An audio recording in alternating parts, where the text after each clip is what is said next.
क्योंकि ये सत्य नहीं स्वीकार कर सकते। ये दुनिया को लड़ा के गुमराह करके आपस में अपना उल्लू सीधा करते हैं। इन्होंने वही चाल चली।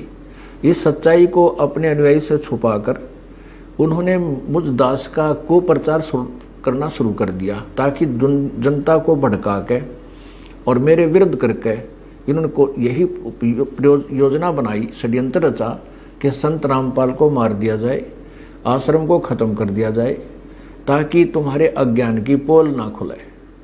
इसी उद्देश्य से इन्होंने आसपास की जनता को भ्रमित किया। झूठ बोल बोल कर सतलोक आश्रम क्रोथा में ऐसा गंदा काम होता है, ऐसा होता है, और वहाँ पर कोई कुछ ऐसा गलत नहीं होता था। ये सत्य प्रचार होता था, जिनसे इनकी जड़ उखड़ रही थी, जिसके कारण इस सत्यार प्रकाश को बेच कर दुनिया को गुमराह करके ये रोजी रोटी चला रहे थे।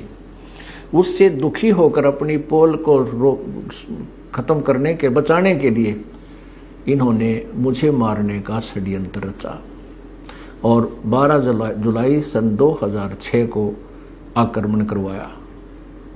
और जब देखा इन्होंने आक्रमण किया तो इन्होंने देखा कि मुझे ना तो मारने में सफल हुए, ना आश्रम तक पहुंचने में सफल हुए, ये पहले ही दूर रहे। तो उन्होंने देखा कि रामपाल अब फंस नहीं रहा।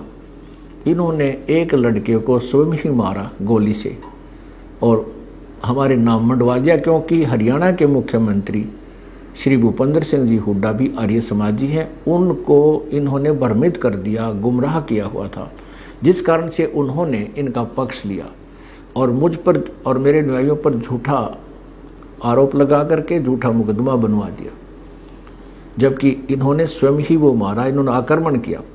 और ये स्पष्ट है, हमारी जो CFSL की रिपोर्ट जो मधुबन से आई है उसमें स्पष्ट किया है कि आश्रम के हथियारों से उस लड़के की मृत्यु नहीं हुई और उस लड़के का जो गोली लगा हुआ घाव का टेक्निकल जो तरीका है उससे पता चला है कि वो ज़्यादा से ज़्यादा 20 फुट की दूरी से चले हुए हथियार से मृत्यु को प्राप्त हुआ है। जबकि पुलिस ने जो स्थान बताया है कि यहाँ मरा हुआ मिला, तो वो हमारे आश्रम से पुलिस के अनुसार 140 फुट की दूरी बनती है। इससे सिद्ध है कि इन्होंने हमारे को फंसाने के लिए षड्यंत्र रचा था और उद्देश्य यही था कि इस अज्ञान की, सत्यार प्रकाश के अज्ञान की, महर्षि जी के अज्ञान की पोल ना खुले। और हम निर्दोष हैं।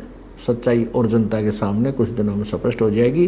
तभी इन लोगों को कहीं मुंह दिखाने का स्थान नहीं रहेगा, ये लुकते फिरा करेंगे।